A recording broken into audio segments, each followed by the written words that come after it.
Peuple de France et du monde. En 200 ans de République, la franc-maçonnerie a infiltré toutes les institutions, et ce, au plus haut rang de la nation. Néanmoins, grâce au général de Gaulle, la France a longtemps préservé son armée et son indépendance vis-à-vis de l'Union européenne et de l'OTAN. Depuis quelques années, le peuple de France a subi certaines violations. En effet, le refus de mettre l'armée française sous le contrôle des Américains de l'OTAN a toujours été la condition sine qua non de notre indépendance. De quel droit Sarkozy a-t-il osé faire ce que aucun n'avait osé faire avant et sans même consulter les Français? Les Français ont voté non au traité de Lisbonne. C'était parfaitement clair, nous n'en voulons pas. De quel droit ce même Sarkozy a-t-il pu nous l'imposer, sinon avec la complicité de ceux censés nous représenter? Mais tout cela a été mené trop vite. En seulement 20 ans, nous avons vu se dégrader l'éducation nationale, la santé, les mœurs, le civisme et l'économie. Tout cela sur le fond de corruption permanent et quasi généralisée. Le peuple déplore sa pauvreté qui est sciemment mise en opposition avec le luxe excessif et choquant de ceux-là même qui les exploitent et les maintiennent à leur niveau de pauvreté. Le peuple constate chaque jour une diminution de ses libertés alors que les élites autoproclamées s'accordent toutes les faveurs ainsi que tous les passe-droits. Le peuple constate que la police comme la justice n'œuvrent plus qu'à son préjudice en protégeant les exactions des politiques, des banquiers et que chaque nouvelle loi vise à le pénaliser au profit de ceux qui accumulent toujours plus de richesses et du pouvoir. Et surtout, le peuple constate qu'à l'inverse de ses dirigeants, un chef d'État comme M. Poutine est capable de dénoncer ce programme Nouvel Ordre Mondial dans ses discours, dans ses actes, en protégeant son peuple contre ses manipulations, en renforçant ses valeurs culturelles et en refusant les traités visant à imposer les OGM et les règles américaines. Lorsqu'on contrôle les médias, la finance et la plupart des institutions de l'État, on contrôle donc aussi la pensée publique. La France libre de Gaulle a depuis longtemps perdu son esprit d'indépendance, ses spécificités culturelles et presque son identité. Lorsque des ignares mais francs-maçons incapables de faire une simple règle de 3 sont nommés ministres de l'Éducation nationale, tout est dit. Quoi de pire pour un peuple qu'un incompétent doté de pouvoir, mais quoi de mieux pour ceux qui les dirigent? Nous devons prendre conscience que cette petite caste d'illuminés ayant pris le contrôle des États-Unis au XIXe siècle et commencé à s'étendre sur le monde occidental dès le début du XXe siècle ont déclaré la guerre à l'humanité. Ceux qui ont créé ce qu'on appelle aujourd'hui le Nouvel Ordre Mondial, dont les aïeux ont fomenté la destruction des peuples indiens en Amérique, les 2 guerres mondiales, financé le stalinisme et le nazisme et provoqué les millions de morts au Vietnam, Corée, Amérique du Sud, Europe de l'Est, Irak, Libye, Syrie et bien d'autres, cela leur a permis d'atteindre les sommets de la richesse et du pouvoir. Ces gens préparent une guerre d'extermination contre l'humanité, souhaitant ainsi la réduire de plus de 90% et s'installer ensuite comme les dictateurs absolus de la planète, mettant alors en œuvre toutes les technologies cachées au public depuis une 50aine d'années et en utilisant les survivants de l'humanité comme esclaves. Je ne parle pas seulement à partir d'indices actuels comme la colonisation de l'Irak et de l'Afghanistan, la destruction de plusieurs États arabes ou de la mainmise sur les essentiels ressources d'Afrique. Non plus de l'esclavagisme du sud-est de l'Asie au profit de multinationales ou encore de la colonisation de l'Europe par le biais du Conseil européen. Je ne parle pas non plus des déclarations publiques du monument Pierre-Guide de Géorgie annonçant qu'il faut ramener la population mondiale à moins de 500 millions d'individus. Non, je parle d'armement, de l'OTAN, de ses bases et de ses réseaux de services secrets, des bases américaines du Kosovo, d'Irak, d'Afghanistan, de Taïwan, des Philippines, de Corée du Sud, du Japon, d'Alaska et bien d'autres.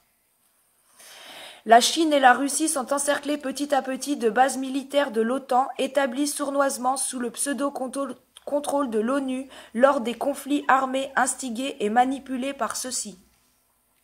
Voilà un tour d'horizon non exhaustif mais assez édifiant et instructif de l'état de notre monde. Ensuite, il y a les autres armes, destinées à réduire la population humaine. Celles que la guerre officielle justifiera d'employer, celles que chaque parti accusera l'autre d'employer. Elles sont toutes là et se fabriquent en quantité de plus en plus grande. armes chimiques, bactériologiques, magnétiques, nucléaires, climatologiques, sismiques et bien d'autres. Et puis, il y a encore le pire, les armes insidieuses, celles qui agissent en secret et silence et dont les populations sont les victimes inconscientes. Les armes lentes, celles qui tuent déjà les enfants de nos enfants, celles qui s'attaquent au génome humain pour créer une population de diminués physiques et mentaux grâce aux OGM, Codex Alimentarius, nanotechnologie, harpe, micro-ondes, chemtrails, implants et j'en passe. Dans ce conflit futur, prévu pour durer longtemps, toutes les armes destinées à atteindre toutes les populations de la planète seront mises en œuvre pour la réalisation de leur plan général, celui du grand chaos, qui leur permettra de se présenter ensuite comme les sauveurs venant y mettre fin. Bien sûr, durant cette période de grand chaos, où la vie à la surface de la planète ne sera plus possible, les élites ont construit pour eux-mêmes, avec notre argent, des immenses villes souterraines prévues de toute commodité et de technologies inconnues du public, pouvant abriter et nourrir dans les meilleures conditions et durant des années des centaines de milliers de personnes. Le grand chaos étant prévu prochainement, il ne leur reste plus qu'à achever les derniers programmes pour être prêts à le déclencher. Et la France y joue un rôle important. Si notre nation n'était pas soumise, elle pourrait contrebalancer les puissances en jeu.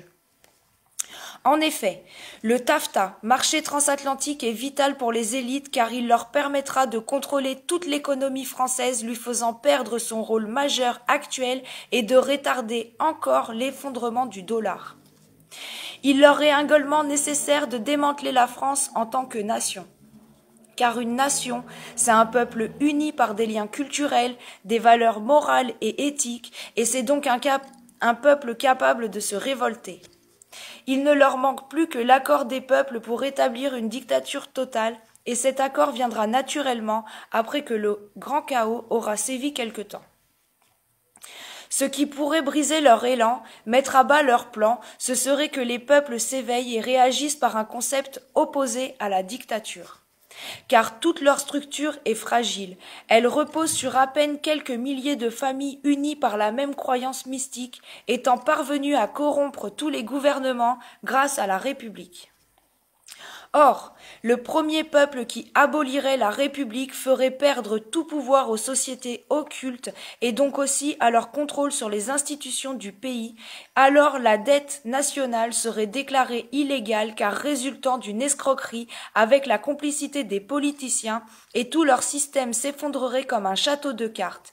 Car nul doute que les autres peuples suivront rapidement et que de nouvelles bases financières seront créées pour qu'une telle situation ne se reproduise jamais.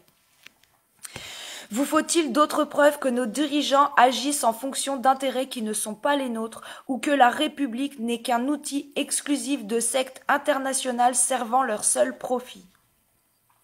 Vous faut-il d'autres preuves que si nous les laissons poursuivre leur plan, notre pays n'existera plus d'ici quelques années ou que la République n'est rien d'autre qu'une dictature déguisée? Alors, puisqu'il est certain que jamais les élections ne nous permettront de changer les choses et qu'il vaut mieux réagir pendant que nous avons encore la possibilité de le faire, avant d'être trop affaiblis par la crise et divisés par les programmes régionaux, une opportunité est donnée par ce rendez-vous le 14 juillet 2015 à Paris, place de la Concorde. Tout est fait actuellement pour nous diviser, nous monter les uns contre les autres, par la religion, les groupes sociaux, les groupes politiques et bientôt régionaux. Tout est fait pour augmenter nos divisions. Nos médias y travaillent chaque jour insidieusement mais inlassablement, parce qu'un peuple uni représente une force terrible et pourrait démontrer à la surface de la terre qu'on peut vivre dans la paix sociale et la prospérité en se débarrassant des politiciens. Alors, est-il possible de tous nous unir dans le but de décider nous-mêmes de nos lois et de notre mode de gestion? L'appel aux Français et M. Fioril ne sont que la face visible de l'iceberg. La face cachée sont ces 40 millions de Français qui nient la République en ne votant même plus, représentant la vague de fond qui pourrait changer le cours des événements prévus par ce nouvel ordre mondial. Il suffirait qu'ils soient informés des réalités, désireux de sauvegarder leurs valeurs et assez hardis pour exiger un monde juste, c'est-à-dire un monde dans lequel ils ne seront plus les sujets d'une caste dominante, mais les acteurs de leur société. Il est certain que si M. Fiorile se présentait comme le meneur du mouvement démosophique et que celui-ci prenne de l'importance, ce serait l'échec. Il lui arriverait quelque chose et le mouvement disparaîtrait avec lui. La seule chance de réussite réside donc dans un mouvement soutenu par tous à la fois. Il faut qu'une vague de fonds, soulevée par des Français animant d'autres Français, déboule comme un raz-de-marée le 14 juillet à Paris pour virer les politiciens et laisser le peuple décider lui-même du mode de gestion du pays. Peuple de France, rendez-vous le 14 juillet 2015 à Paris, place de la Concorde à 10 h.